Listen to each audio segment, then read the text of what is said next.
For the sangria, you'll need 2 oranges, 2 apples, 1 lemon, 1 lime, some strawberries, and some frozen mango chunks. We'll go ahead and wash our fruit and cut them up. Now try to get the most ripest strawberries out the package. So those will be the darkest reds. If you see any that have a couple of little bruises or something in them, go ahead and get those. They're going to be sweeter. Hopefully they'll be really sweet, but we want to use those. And I found this beautiful glass, I guess you would call it a carafe, at World Market for our sangria. So I'm going to dice our fruit and I'm going to stick it in this jar.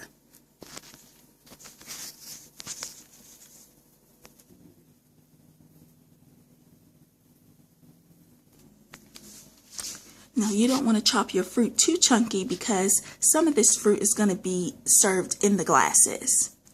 And then depending on the size of the opening of your jar, you want your fruit to be able to fit in there.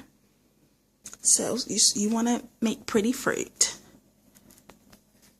Okay, I used 1/2 of an apple, 8 strawberries, 1 lime, 1/2 of a lemon, and 1 orange.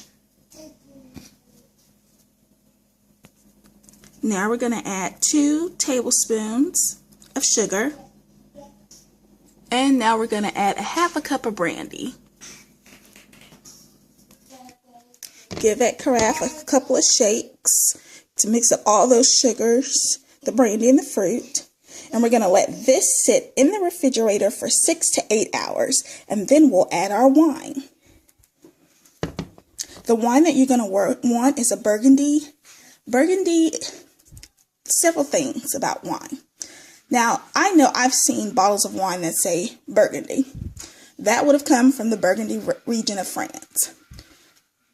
Another wine specialist at a market said, well, Burgundy is going to be any red table wine. Well, okay, I can get that, but I've also seen bottles that say Burgundy. So a backup for a Burgundy would be a good Pinot Noir. The lady sold me a Bordeaux, and this Bordeaux will have a Merlot Cab mix. It's very oaky, but I also have a Pinot Noir on backup. So I'll use these 6 hours to determine which wine I want to use. But I want my wine to have more, and the gentleman at the market said, well, any red wine is going to do because your sugars and your fruit is really going to mask that wine. But I say the opposite. You want to have you want to like your wine that you're using. And I don't like the Bordeaux. So let's put this in the fridge and let it sit, and I'll be back. In the meantime, I decided to do a white sangria as well. Here I put 1/2 apple, a handful of frozen raspberries, 3 ripe peaches, ripe. Make sure they're ripe. 1/2 of a lemon and a whole lime. And I did 1/2 of a lemon because my lemons were pretty big. If you have a small lemon, use the whole lemon. We're also going to do 3 shots of apple brandy. And we're going to do 3 tablespoons of sugar. Now we're going to put the sugar in first and then let the brandy drizzle over it. So I'm going to add 3 tablespoons of sugar.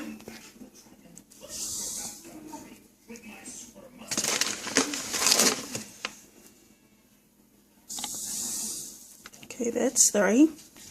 Okay, and we have added our 3 shots of apple brandy. Now let's shake that up and put it in the fridge for 6 hours. And we'll add our white wine.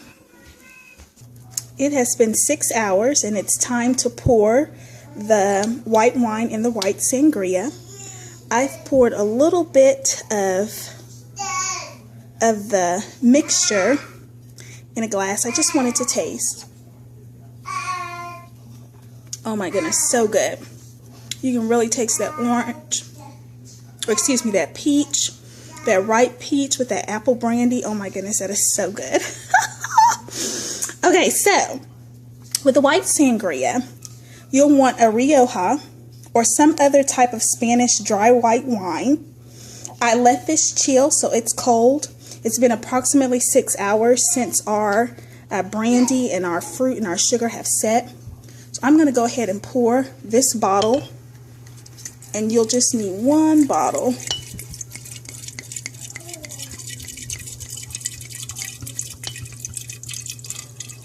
And I probably should have used my funnel. My husband loves when I use that thing. He bought them for me to use them because I would get stuff everywhere. So we won't tell him that I didn't use it. And this Rioja on itself is really good. But any type of dry white wine will do.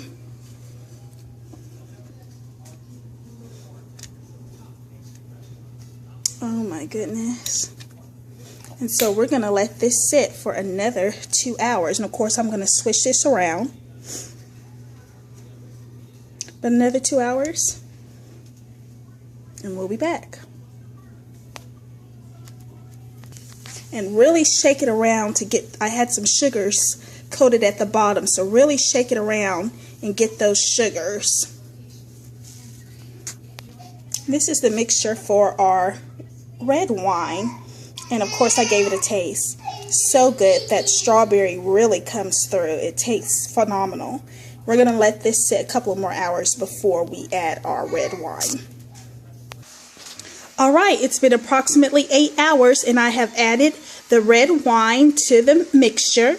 We'll put it back in the refrigerator for another couple of hours. And so that means the white wine will have set for a total of 8 hours, and the red wine sangria will have set for a total of 10 hours. For both of the sangrias, I just added 1 bottle of wine. Alright, it has been 8 hours on the white wine sangria and 10 hours on the red wine sangria. So now we are ready to serve for my party guests. I hope you enjoyed this video. Please subscribe to my channel. Rate this video a thumbs up. I apologize that I didn't split these in 2 videos, but I am going to a Cinco de Mayo celebration, and so I volunteered to do the sangria, so they had to both be ready.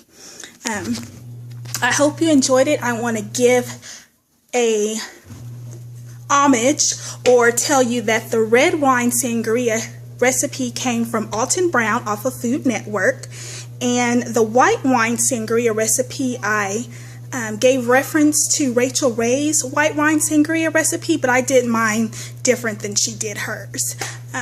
But both of these are phenomenal. Thank you so much for watching this video, and I'll see you smiley faces next time.